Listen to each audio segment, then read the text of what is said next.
अर्धशतरन, it's a brilliant half century by Shankar Hansda. तो हम चाहेंगे थोड़ा बल्ला उठाएंगे। ये शुरुआत अच्छा है बिल्कुल। शंकर हांसदा के बैट साइड दूसरा दिन का ये पहला सिक्सर। 30 এক উইকেটে স্কোয়ালেগ অঞ্চলের দিকে ক্লিয়ার করবে বাউন্ডারি লাইন। 4-4টি রান আসবে। বীর খেলোয়াড় শঙ্কর হাঁসদা লং অফ অঞ্চলে খেলোয়াড় আছেন, দর্শকের ভূমিকা নিতে হবে। বল যাবে দর্শক গ্যালারিতে। ওভারের একটু লেন্থে কমতি ছিল, আবারও উড়িয়েছেন, এটাও মাঠের বাইরে যাবে। No look shot. কলিন মুন্ড্রোর কথা মনে করুন, বাংলা টেনিস ক্রিকেটে সৌরভ হালদার, এখন শঙ্কর হাঁসদা।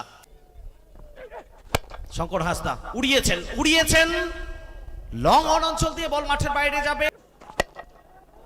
আরো একবার উড়িয়েছেন, low full toss, catch call, তবে সেটা মাঠের বাইরে। পারবে প্রতিপক্ষের কাছে। এখানে কিন্তু একটা বড় শট আসবে, বল যাবে দর্শক সমুদ্রে। ওভার শঙ্কর হাঁসদা শো চলছে 22 গজে। শঙ্কর হাঁসদা বলছেন আমি ত্রাতা, আমি একাই লড়বো।